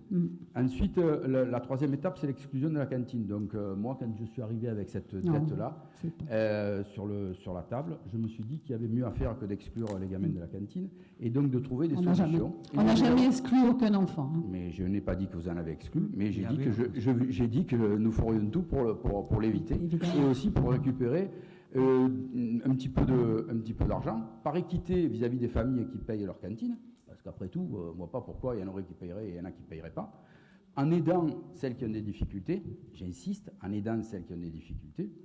Et d'ailleurs, à ce sujet, nous allons sans doute travailler à l'élaboration d'une tarification différente basée sur le quotient familial. Et enfin, il faut aussi dire que si nous récupérons cet argent, ce n'est pas pour que Sodexo en profite. Parce que cet argent-là, si nous ne le récupérons pas, c'est nous qui le payons. Merci. Alors, pour revenir sur cette délibération, une petite parenthèse. Il est souvent, pour préciser, il y a souvent dans le texte confusion entre cycle primaire et école élémentaire. Ce n'est pas à vous, M. Tarini, que j'apprendrai que le cycle primaire, c'est l'école élémentaire plus l'école maternelle. Donc, ça prête un peu confusion aux néophytes. Voilà. Autre chose. Comme stipulé dans la délibération, les menus doivent être établis en concertation avec les services concernés, conformément à la réglementation en vigueur. Nous souhaiterions savoir si cela était le cas. Évidemment. Pourquoi voulez-vous que ce ne soit pas le cas? Parce qu'en fait, nous avons pris connaissance des menus des 5 semaines à venir sur l'application destinée aux parents et nous avons pu constater que seules 4 composantes composent les menus au lieu de 5 sur les menus et la plupart du temps, le laitage n'est pas présent. Voilà les menus. Deuxième constat, sur ces 5 semaines, nous avons pu remarquer l'absence totale de porc au menu. Donc, est-ce une volonté municipale? Quid du respect de la laïcité et du principe de neutralité de la collectivité? Madame Bontoux, ce n'est en rien une volonté, en quelque manière que ce soit municipale. Je vous signale que ces choses-là ont été préparées alors que nous n'étions pas encore aux commandes, premièrement. Deuxièmement, que la priorité de cette rentrée, vous voyez bien ce qu'elle est, c'est-à-dire préparer une rentrée avec le Covid qui nous pose problème, qui est très difficile à mettre en place et on s'est attaché à essentiellement préparer cette rentrée. Mais vous venez de me répondre à la question que vous avez collaboré à l'élaboration des menus? Non, pas cette fois-ci, c'est vous qui avez collaboré. Ah, non, pas du tout. La rentrée, c'est pas nous qui l'avons assumée. Je vous ai posé la question à un instant, vous m'avez dit bien sûr. Madame Bontoux, les menus ont été élaborés déjà depuis plusieurs mois, vous le savez. Non, on les élabore pas avant la rentrée. On les fait au mois de... C'est très bien. Vous voilà. vous expliquer. Écoutez, le débat est chaud sur ça, on ne va pas débattre qui a fait c'est pas un débat, c'est juste une petite remarque. Voilà. Non, mais c'est une remarque qui part en débat. Je remarque que depuis qu'on vous a imprimé en A4, ça va mieux. Donc, on va commencer en A5. Donc, je n'ai pas terminé, si vous permettez. Ah ben, allez-y, alors. Voilà. Alors, ce service public facultatif dont les communes ont la responsabilité, monsieur le maire, vous en avez la responsabilité, ne prévoit pas d'élaborer des menus liés aux pratiques confessionnelles. Donc, ce n'est ni un droit, ni une obligation et toutes les religions ou régimes particuliers, particulièrement les PAI, les régimes liés à des problèmes de santé, devraient être dans ces cas-là considérés sur les fondements de l'égalité et de la neutralité du service public. Alors, Madame Bontoux. je peux répondre là, parce que là, ça dérive sur un truc, un chemin qui ne me plaît Non, pas. c'est juste la question parce que Non, mais là, je vais voilà. répondre à votre question, madame, parce qu'il ne s'agit pas de religion ou pas religion, c'est qu'aujourd'hui, on se trouve confronté avec des familles qui sont de plus en plus véganes. Donc, on nous demande des plats qui sont sans viande, sans poisson, etc. Donc, il ne s'agit pas de religion, mais il s'agit aussi de culture de vie. Donc, à partir de là, si maintenant vous constatez qu'on n'a pas mis de porc, qu'on fait des plats protéinés pour ne satisfaire une certaine population, vous vous trompez complètement. C'est ni plus ni moins qu'un problème de population grandissante autour d'une nouvelle mode, j'appelle ça comme ça, qui est le vegan. Donc à partir de là, je vous rassure, et je vous l'ai déjà dit, il ne s'agit en aucun cas de favoriser telle ou telle personne. Ben, c'est rassurant parce que c'est quand même un constat. Mais je vous rassure, ma morale existe et je suis toujours égal à moi-même. Parfait. Eh ben, Voilà. on suivra ça de près. Alors, si on peut passer au vote pour conclure cette passe d'armes. Qui vote contre? Qui s'abstient?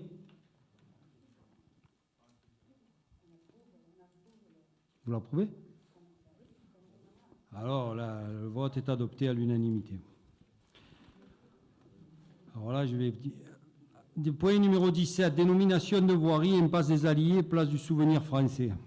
Le conseil municipal est seul compétent pour délibérer sur la dénomination des rues, places et édifices publics. Sa délibération est exécutoire par elle-même. Sur notre commune, la voie dans le prolongement du boulevard et la place des Alliés n'est pas nommée.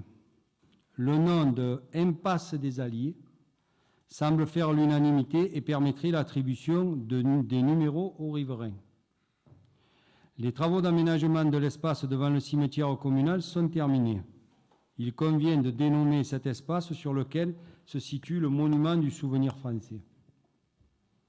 Il vous est donc proposé d'approuver le nom de l'impasse des Alliés pour prolongement du boulevard de la place des Alliés et effectuer la numérotation des riverains, et d'approuver le nom place du Souvenir français pour l'espace se situant devant le cimetière communal et le monument du même nom est installé.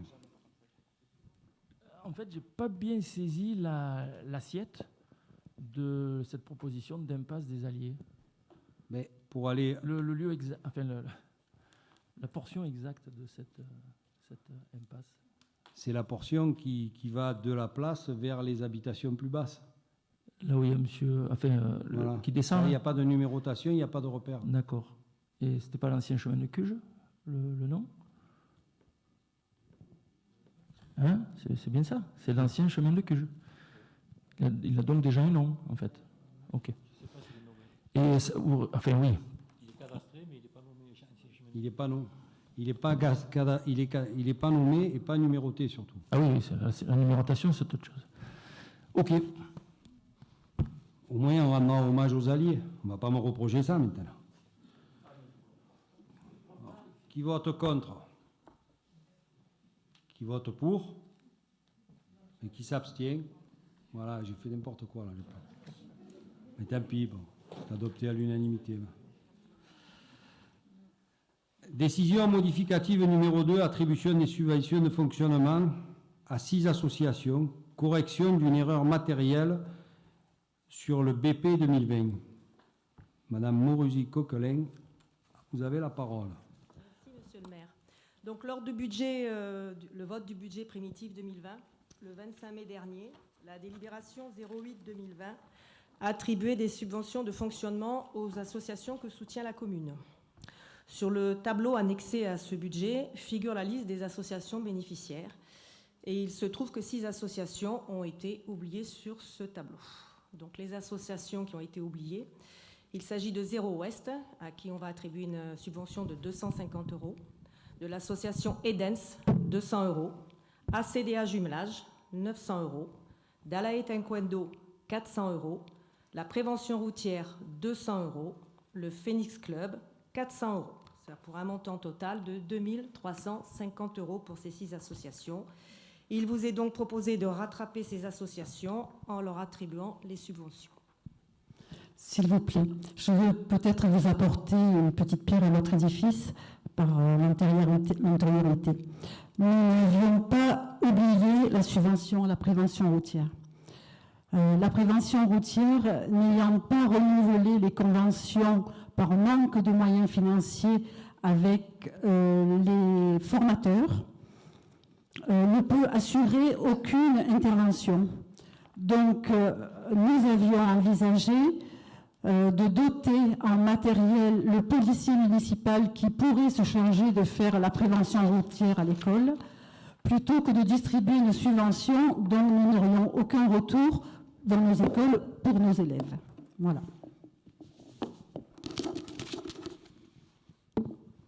Nous allons procéder au vote. Qui vote contre? Qui s'abstient? Ben, on va la retirer. Si la prévention routière n'existe plus, on la retirera. Voilà. Donc, d'accord. Donc, si la prévention routière n'existe plus, on ne va pas donner 200 euros à quelque chose qui n'existe plus. Elle existe toujours, mais elle ne forme plus. Mais voilà, donc, si elle ne forme plus, ben, on récupérera 200 euros. Voilà, voilà. Oui. Je me permets une petite intervention parce que j'étais présent au conseil municipal, puisque j'étais déjà élu. Vous êtes en train on va dire, chercher les coups sur la tête pour un oubli et une erreur que vous avez commise, vous. Donc c'est quand même bizarre, parce que n'oubliez pas que sur ces interventions, sur ces subventions, ça a été écrit dans le dossier verbal du conseil municipal de Séléné que nous avions mentionné, que vous avez même reconnu. Monsieur Tarini, j'ai fait mon mea culpa sur 5 associations et certainement pas la prévention routière. Voilà. Donc je vous sais gré et je vous remercie d'avoir tenu compte de ma demande en honorant la promesse que j'avais faite à ces 5 associations de notre erreur. Mais là, le débat est simplement sur la prévention routière qui ne procure plus aucune formation ni service aux Bédoulins. Il est donc inutile de leur balancer de l'argent pour rien. C'est tout. Pas de polémique. Nous ne pouvions pas savoir ça, premièrement. Et deuxièmement, comme le dit monsieur le maire, nous reviendrons sur cette subvention si effectivement il n'est pas eu. Oui, mais il n'y a pas de polémique, c'est juste une information liée à l'antériorité. Voilà. Ne considérez pas ça comme une critique. Il n'y a jamais de critique. Simplement. Bon, l'ordre du jour est terminé. J'ai des questions qui sont venues de. Pardon ? Ah, pardon, ouais, décidément, je vais aller vite. Ah ben là, on ne va pas voter contre. Qui vote contre? Qui s'abstient? Le vote à l'unanimité.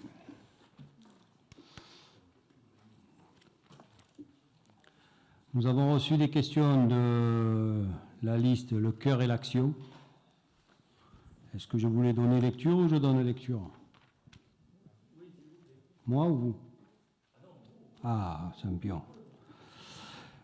Monsieur le maire, je vous prie de bien vouloir trouver ci-après les questions au conseil municipal du 2 septembre 2020 au nom de mon groupe d'opposition Le Cœur et l'Action. Question numéro 1. Insécurité. Nous observons à l'échelle nationale une inquiétante aggravation de la délinquance et de la violence. Roquefort-la-Bédoule n'est pas en reste. En effet, le 15 août, des débordements et troubles à l'ordre public et à la sécurité ont été observés lors d'un mariage avec notamment 32 tirs d'armes à feu, fusils et armes automatiques, tout cela dans un évident sentiment d'impunité.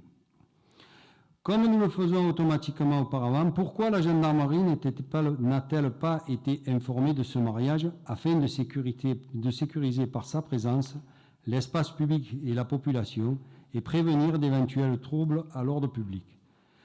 Les futurs époux ont-ils signé la charge de bonnes pratiques que nous avons mises en place et qui les responsabilisent et les sensibilisent à la nécessité de la bonne tenue de la cérémonie? Dans la nuit du 17 au 18 août, une vingtaine de personnes ont pris à partie 3 gendarmes et ont menacé directement leur sécurité.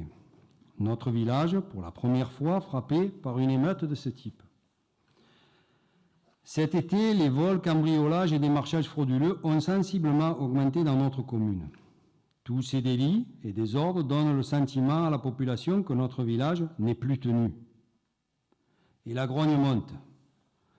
Au-delà des promesses électorales que vous avez pu faire, quelles sont donc les mesures concrètes que vous comptez prendre pour ramener la paix dans notre village, sachant que le maire est garant de la sécurité et de la tranquillité publique?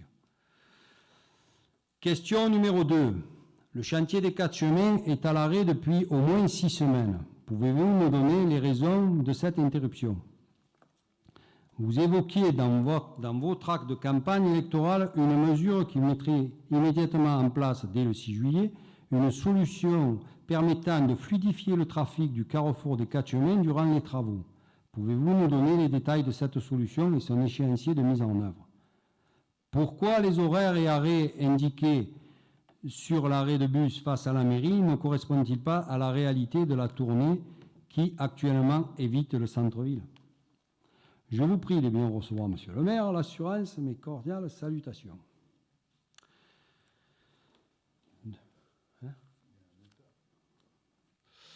Et oui, il y a un otage, je vais vous le lire aussi. Par considération pour le groupe d'opposition Le Cœur et l'Action, je vous demande de faire lecture en séance du conseil municipal de l'intégralité du texte, de nos questions et de l'intégralité de votre réponse écrite et non celle de vos adjoints. Par ailleurs, je vous demande, conformément au règlement intérieur du conseil municipal, de remettre le jour de la séance du conseil votre réponse écrite sur papier afin que je puisse diffuser réactivement au public par tous les canaux dont je dispose. Donc je vais répondre d'abord à la dernière au nota, puisque ça ira plus vite. Cette note appelle de ma part les commentaires suivants. Un nouveau règlement intérieur sera proposé au conseil municipal dans les 6 mois de l'installation du conseil municipal, soit avant le 4 janvier 2021. Le groupe d'opposition sera associé à l'élaboration de ce nouveau règlement. Le règlement sera profondément remanié pour tenir compte de l'évolution des textes et apporter les corrections nécessaires au règlement actuel. Ce dernier continue de s'appliquer jusqu'à l'adoption du nouveau règlement. C'est donc l'article 12 du présent règlement qui s'applique dès aujourd'hui.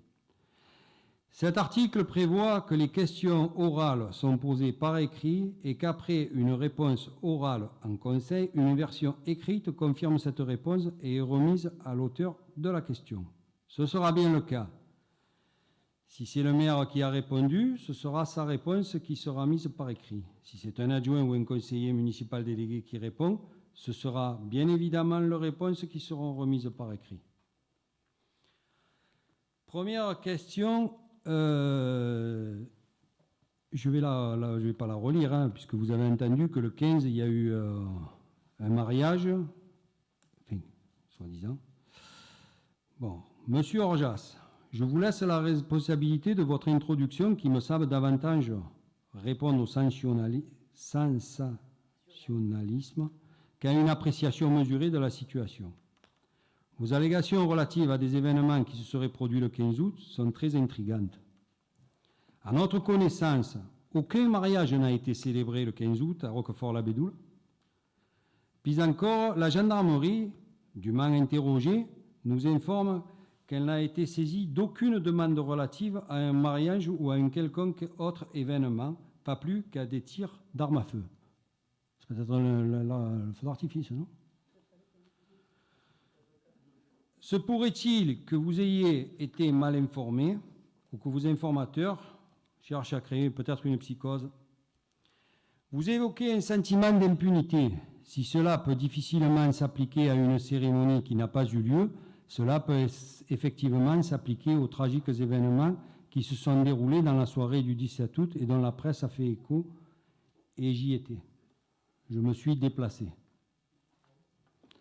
Selon les gendarmes, principales victimes de l'agression auxquelles j'ai demandé de mettre en place des contrôles et interventions réguliers sur tout le territoire de la commune, Il semblerait que les instructions en provenance de la précédente municipalité n'allaient pas tout à fait dans le même sens. Quand j'ai reçu les certains hauts gradés de la gendarmerie, les consignes par le passé étaient surtout pas de vagues. Je n'étais pas là, donc je ne peux pas confirmer.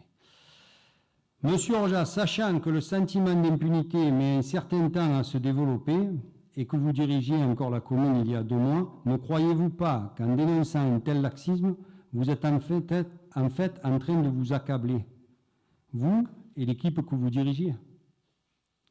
Vous mentionnez également une augmentation sensible des vols et cambriolages et des marchages frauduleux. C'est très étonnant. Pour l'information du public, j'ai pris un arrêté, bien avant que vous m'envoyiez votre courrier, pour encadrer ce démarchage. Je ne peux que regretter que rien n'ait existé quand vous étiez en charge des affaires dans la commune. Désormais, le démarchage est interdit du mois de mai au 31 octobre. Il est fait obligation aux démarcheurs de s'inscrire auprès de la police municipale pour le restant de l'année. Une attestation officielle leur sera remise lors de leur inscription.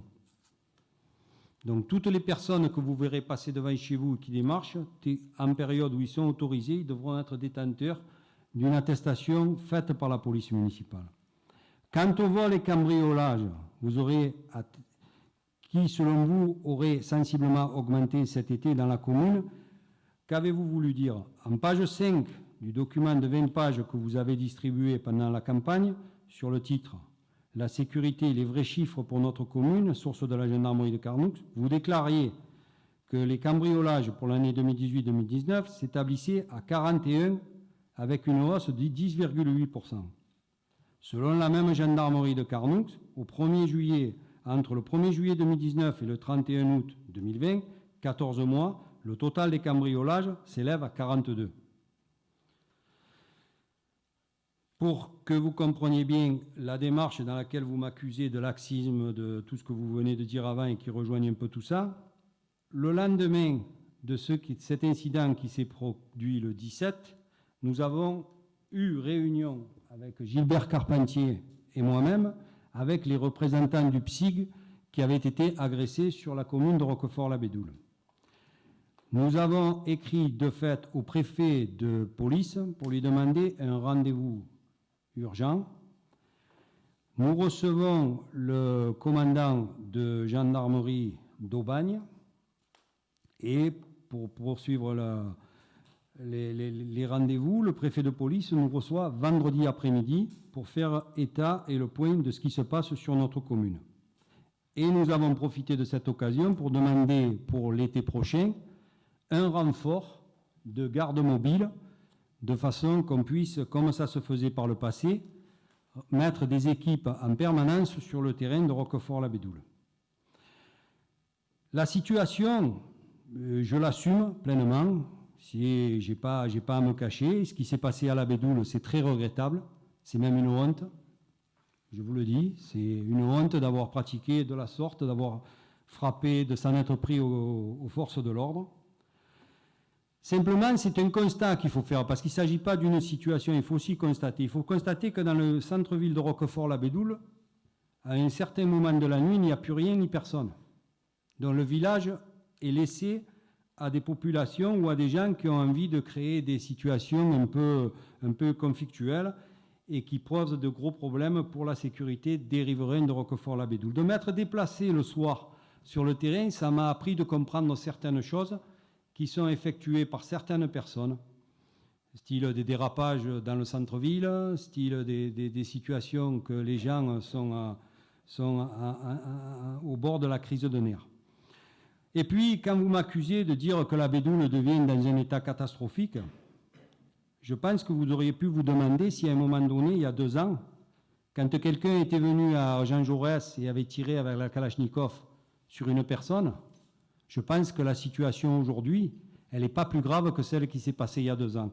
Et en plus, il y a 2 ans aussi, un gars s'était fait larder de coups de rasoir, un coup de cutter, devant l'ancienne poste. Donc je veux dire qu'aujourd'hui, la situation que je découvre, c'est un peu l'héritage que vous m'avez laissé. D'accord ? Moi, je ne pardonnerai jamais, je vous le dis, je suis allé voir le préfet, et je ne pardonnerai jamais à certaines personnes ce qui s'est passé. Je suis bédoulin, je suis un père de famille, j'estime qu'à la Bédoule, il y a des règles, on n'est pas dans les quartiers nord de Marseille, il faut que simplement chaque population se contrôle et chaque personne prenne ses responsabilités. Le plus grave dans l'histoire, c'est des jeunes de Roquefort-la-Bédoule. Ce pas des jeunes qui sont issus d'autres villages ou qui viennent d'ailleurs. C'est des jeunes qu'on a entretenus dans le village de Roquefort-la-Bédoule. OK ? Après, vous me parlez du chantier des 4 chemins. C'est vrai que le chantier des 4 chemins est à l'arrêt depuis 6 semaines. Mais, monsieur Orjas, votre mauvaise foi et hontée ne mettra pas... Moi, je ne me mettrai pas en colère. Je me retiens. Le chantier des 4 chemins a été lancé par vous-même en décembre 2019. Lors de son inauguration symbolique, vous avez annoncé avec le promoteur et le bailleur social qu'il durerait au minimum jusqu'à la rentrée scolaire 2021. Croyez-vous vraiment pouvoir nous imputer notre responsabilité ? Ce chantier n'est pas à l'arrêt. Je ne vous impute pas la responsabilité, je vous demande pourquoi il est à l'arrêt. Mais non, mais là, dans le... Ne faites pas la paranoïa. Laissez-moi terminer. Je ne vous accuse pas de l'avoir stoppé. Je vous demande simplement de me répondre pourquoi il est arrêté. Le chantier... Simple question. Mais je vais vous répondre. Ne prenez pas tout mal. Je prends pas tout mal. Je suis un peu en forme. Comme l'état catastrophique de la commune, je ne l'ai pas écrit, je suis désolé. Je ne vous ai pas dit ça. Moi, je vous le dis. Ce chantier n'a pas été à l'arrêt pendant 6 semaines. Il est arrêté depuis le vendredi 7 août au soir au 31 au matin. Ces 3 semaines correspondent à des congés estivaux que vous avez avalisés. Depuis le 31 août, le chantier a redémarré et les géomètres mènent des travaux complémentaires qui s'achèveront dans la semaine, sachant que chacun peut voir qu'il en est quel intérêt de ces contre-vérités. Contre-vérité aussi de votre affirmation sur une mesure que nous mettrions en œuvre dès le 6 juillet. Même parmi les 20 mesures que nous nous sommes engagés à réaliser avant le 31 octobre, aucune ne concerne le chantier des 4 chemins.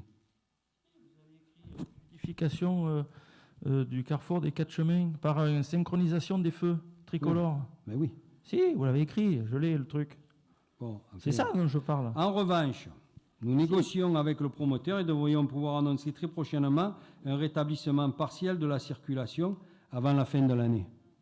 Ça, c'est le promoteur vient vendredi matin dans mon bureau. Ne vous inquiétez, ne vous faites pas de soucis, le promoteur, il est sous pression. Quant à votre dernière affirmation, nous vous invitons la population à aller consulter le panneau de l'arrêt de bus devant la mairie. Il n'indique aucun horaire. Donc,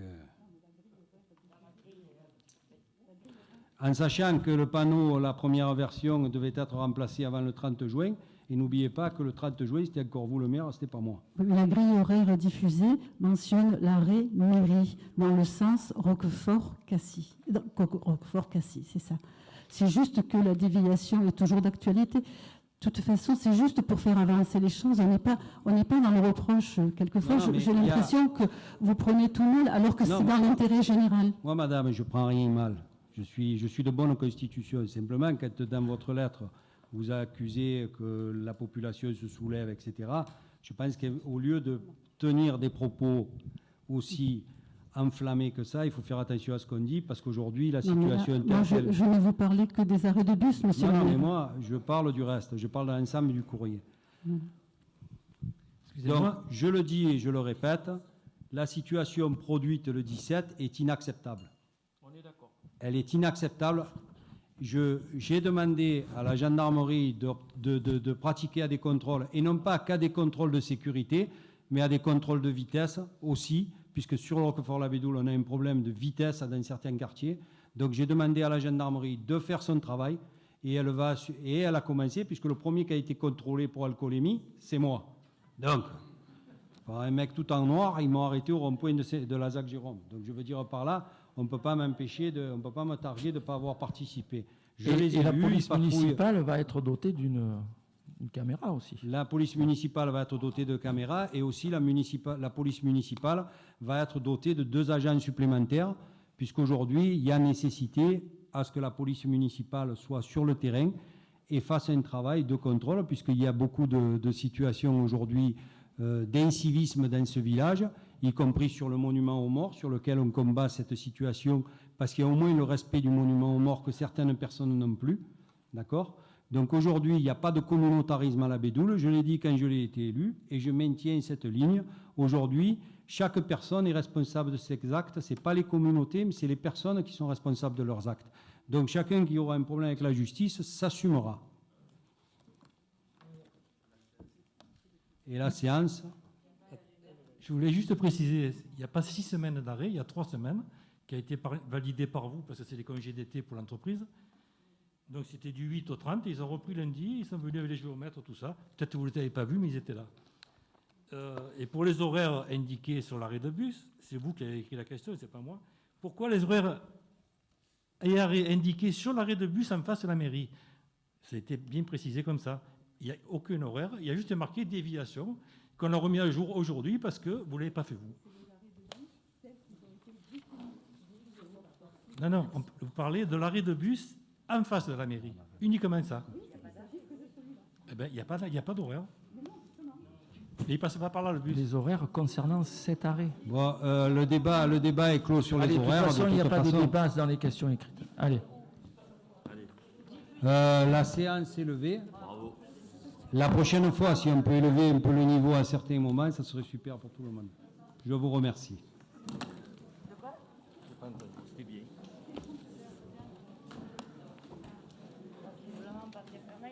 Ce lundi